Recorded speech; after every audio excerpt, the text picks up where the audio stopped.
Hello and welcome to my booktube channel, Jack and the Book Stack. I always say that I like to read a wide variety of book genres, but if I'm being honest, fantasy is a very new genre for me. And one of the classics that I keep hearing about, everyone talks about it being their ultimate favorite trilogy, is the First Law Trilogy by Joe Abercrombie. So I know that I need to try this out. This will be my first grim, dark fantasy. I don't even know what that means. So I feel like I need to know if this is a subgenre of fantasy that's for me. And if I'm being honest, I'm pretty nervous about it because I don't know what grim dark means. People say it means it's gritty, and I don't know. I don't know if this is going to be my kind of thing. I'm a Disney kid at heart. I like warm and fuzzy feelings, happy endings, found family, and so in my journey of becoming a fantasy lover, I'm finding that my horizons are being broadened, right? I can enjoy more emotional things and darker things. So I really don't know how this is going to go for me, but I really want to check it out. I feel like so many things are described as, if you like the First Law Trilogy, then try this. Or if you like Joe Abercrombie's writing style, try that. So I need to know if I should try this and that. I need to know. I also really want to try Joe Abercrombie's writing style because I've heard that he is a great character writer and writes very complex characters that are very realistic in their darkness, but also have some sarcasm and there's some humor. So I don't really know how that's balanced. So those are just my expectations. I expect good characters in this book. I expect it to be kind of dark. I don't expect warm and fuzzy feelings, but I guess I'll see as I dive into it. So let's get started. Fantasy readers, help me out in the comments down below. Is A Game of Thrones considered grimdark fantasy? Because I've read book 1 and 2 from the A Song of Ice and Fire series, and I enjoyed it, so maybe I have read grimdark before? Excuse me, sir, but I'm gonna have to evict you. This is my reading spot. You've messed up all my blankets. I need my queen corner.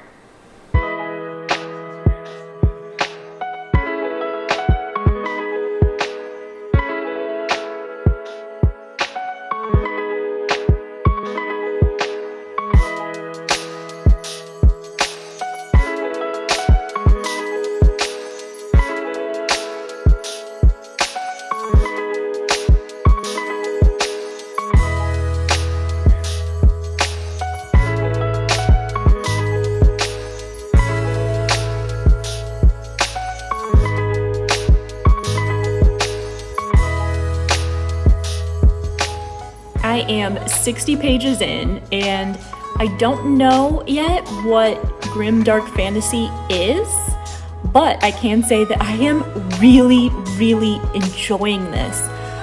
Everybody was right to say that Joe Abercrombie has some humor to his writing, because I'm finding it really funny and entertaining. And even when people are getting their fingers chopped off, or there was like a battle scene with some bandits trying to steal a horse, even though it could be a little bit violent, it's still lighthearted, kind of, in the tone, which is just my style.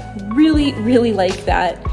I don't know too much about what the plot is, but we have met a couple characters. So we have this inquisitor who was crippled through torture, it seems like. And I'm kind of laughing because he said he's 35, but he has all this pain and like moving around. He's talking about how much he loves chairs, but how much he hates stairs. And I'm like, same, I get you. And then we met Giselle, who is kind of a worm, kind of a rich boy worm. And he has to hang out with his buddy's sister, and he's sitting there just hoping that she isn't fat. Like, what a jerk. What a complete rich boy worm jerk. And then we have this other guy, Logan, who is, I don't know, alone in the mountains or in the forest trying to survive. And I love that kind of thing. I love the surviving off the land. There's no food, you have to forage kind of a thing. So we've been meeting these 3 characters so far, and I love the tone. I love the direction this is going. I'm having a great time. Does anyone else get super excited when they see the book's title in the text? It's a huge celebration. I just made it to page 165, so I think I'm gonna call it a night for day 1, and it's going really well. I'm still loving it. I wonder if I just have a Game of Thrones top of mind, but in this book, the character Galactica reminds me a lot of Tyrion from A Song of Ice and Fire, and I'm wondering if anybody else sees that similarity. I mean, I've read very few fantasy books, so it doesn't seem surprising that I would relate this to Game of Thrones, but anybody else catch those vibes?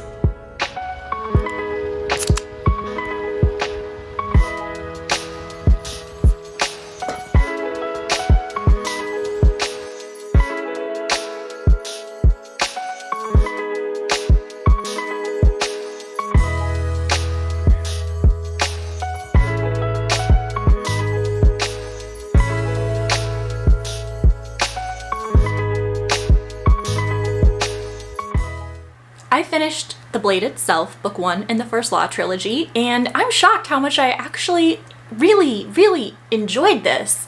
So we do follow those 3 main characters that I mentioned, even though we are introduced to some other ones, like this character Pharaoh, who I definitely did not enjoy her personality, but we'll see how that goes. So I don't want to say it's kind of like slice of life, but each of these 3 characters are going through different things, very different things.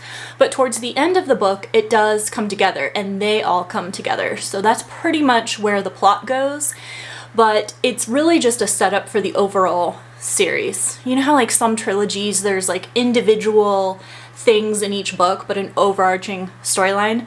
I don't feel this way about this. We're introduced to our main characters, we learn a lot about them. It's a very character-driven story, but they don't really come together towards the end, and you see like what this trilogy is going to be about more towards the end.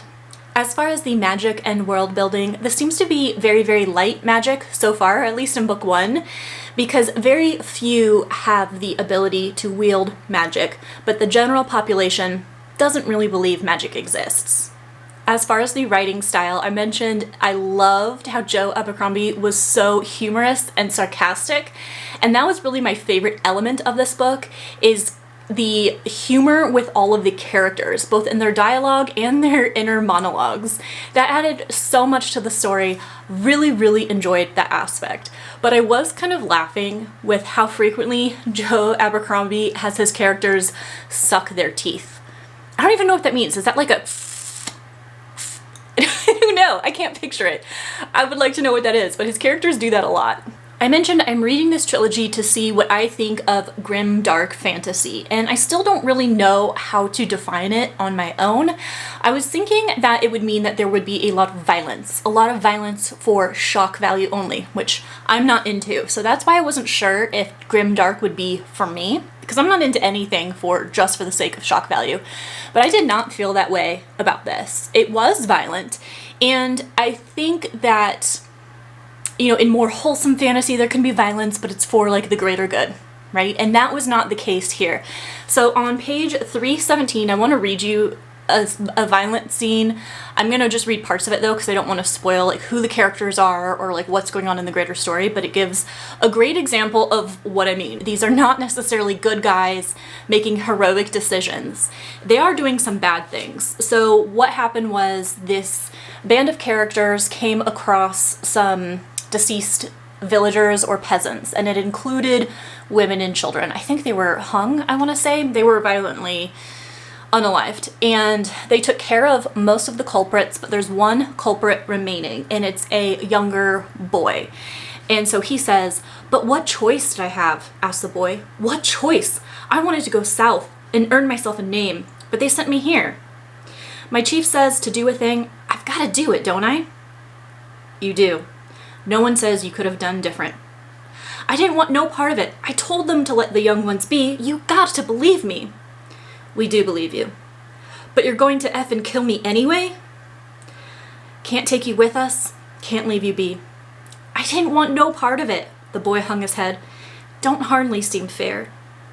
It ain't fair at all. But there it is." The person's axe hacked into the back of the lad's skull, and he sprawled out on his face. The other person winced and looked away. He knew the person did it that way so they wouldn't have to look at the boy's face. A good idea, most likely, and he hoped it helped the others, but face up or face down was all the same to him. He felt almost as sick as he had been back at the farm. It wasn't the worst day he'd ever had, not by a long way, but it was a bad one. So I think that might be a good example of grim dark in terms of the violence, because I think in like a more wholesome kind of a book, maybe one not classified as grimdark, they would know that it was a young boy just following orders. He tried to do the right thing but couldn't override his superiors, and they would have maybe let him go or something. I don't know, but that might be a good example of, you know, can you really root for these characters in that kind of situation? I don't know, but that's the best I've got so far in defining grimdark fantasy. It's difficult. I really enjoyed that read. I'm excited to dive into book 2.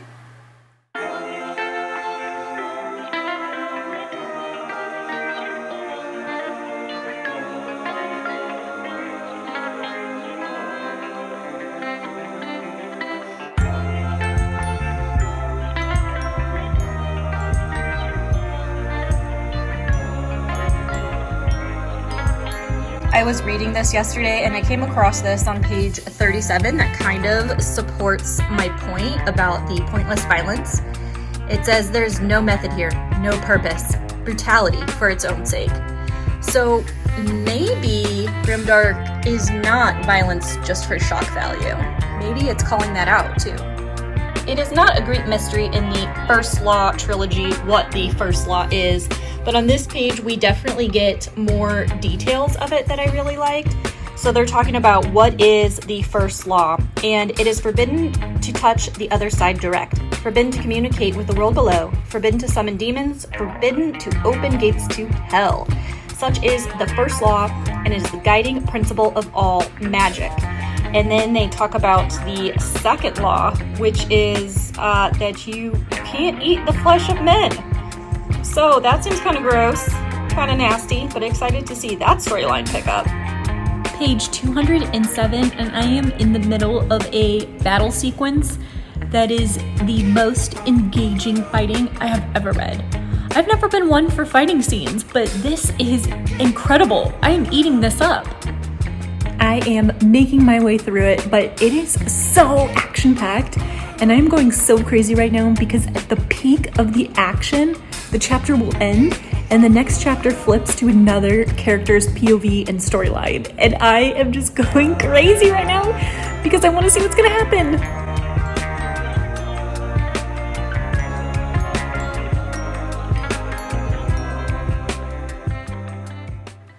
I finished book 2 before they're hanged, so let's talk about it. I am keeping everything spoiler free, but there were some specific parts that I had some reactions to. So in particular, around the 170 page mark, there was a description of some interactions between Captain West and the prince. And it was so funny that I could relate so hard to a grim, dark fantasy book, because in this whole scene, they're talking about how the prince is very pampered. He's used to getting his way.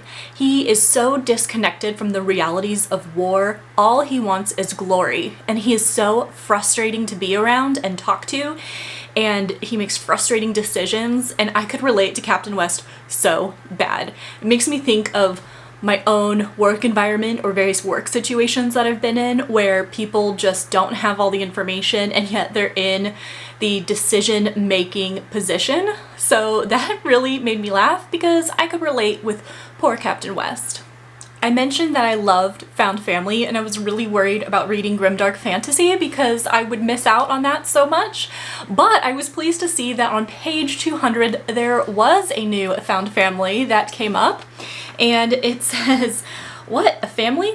I did have one, and now I've got another. You don't pick your family, and you take what you're given and you make the best of it. You see her and him and you?" He slapped a hand down on his shoulder. "That's my family now, and I don't plan on losing a brother today. You understand?" I'm not telling you the characters that's referring to because I don't want to spoil anything, but hey, there can be found family in grimdark fantasy. Overall, I can't really tell you what this book is about because there's still not really any plot. I mean, it is much faster paced and more stuff is happening, but I really can't tell you what the plot was. There are really 3 separate storylines that we bounce between, and then there's various character POVs in each of those. I didn't really see them come together too much, but I assume that's what book 3 will be about, bringing these 3 storylines together because they do kind of dance around similar events, so I can see that they will probably come together and the magic will be in the why. But speaking about magic, I don't really know how this is grimdark fantasy. I think the magical element is really only like 15% of the book. I mentioned that in this society nobody even really believes in magic, which I really like, but I was hoping that the magical elements would have picked up more than they did. This is really about war and battle and characters. This is really about morality and how these different characters see themselves and how that changes over time. That's really what this is about, which you can tell is very character driven rather than plot driven. But I don't want to make it sound boring because there was lots and lots happening. I did get really frustrated with how frequently we switched between the storylines, and it kind of took me out of the story a little bit because I was so into what was going on that it was a little bit disorienting when we switched. And then when I got to the end, I thought it was incredibly anticlimactic. I was a little bit disappointed. Like, what was the point of anything that just happened? Again, hoping that it all comes together in book 3. When it comes to grimdark fantasy, still don't really know how the fantasy element plays into it. I guess that 15% magic is really fantastical though, but really I can understand the grittiness that is described for these books because it's kind of the reality of war, but I'm happy to see these relationships, even found family forming, so I'm really shocked to see that my assumptions about grimdark are untrue for the most part, and I am really enjoying it. So I'm excited for book 3 and seeing how everything is going to come together. Holy cow, the plot twist in this chapter and seeing how a bunch of different things are coming together is wild.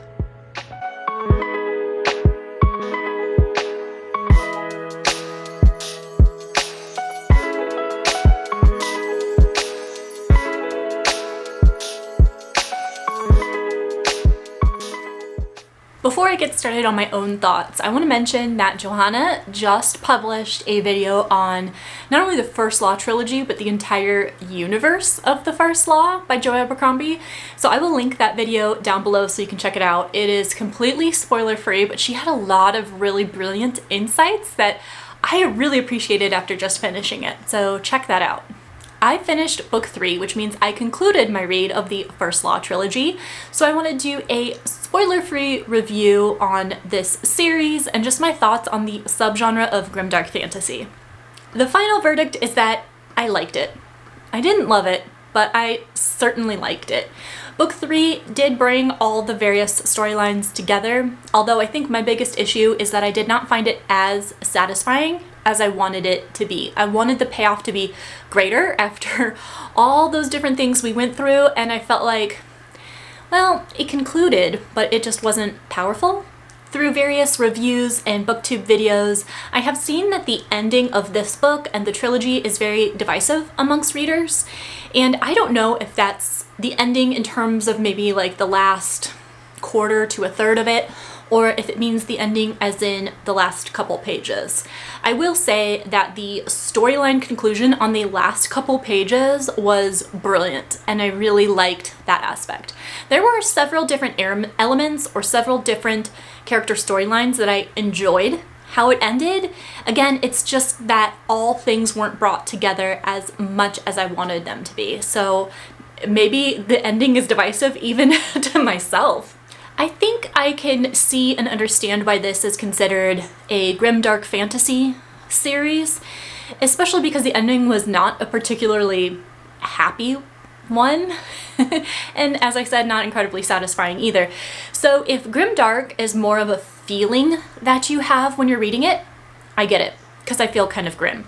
But it doesn't seem like there are characteristics or tropes in grimdark fantasy, and that's where I was getting hung up on. I was thinking that the characters would be all evil all the time, that there would be torture and violence just for shock value. I thought there wouldn't be like emotional bonds, like found family, or anything like wholesome in it, and I was incorrect about that. So any tropes or non-tropes I expected, that didn't happen. So I think maybe grimdark is just a feeling that you have. To me, the fact that this book took an unsatisfying turn, in my opinion, was very surprising, because throughout the 3 books, there were so many satisfying moments, and that's something I really enjoyed. I never felt trapped or powerless, which I often feel in stories about war, and it's particularly in the character Glotka's point of view. I loved him so much. He is so intelligent. His storyline and the things that happened were so intelligent, and I was cheering for him, even though he arguably is the least moral of all the characters because he tortures people for a living.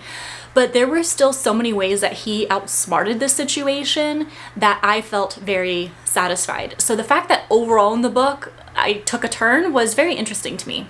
The elements that I loved in this trilogy were really that character Glotka, the dialogue between our characters, some of the storylines, and definitely Joe Abercrombie's writing style. So even though the ending and where it ended up was not satisfying, there was still plenty of things that I loved in this book, and that's why it kind of averages out to a like for me.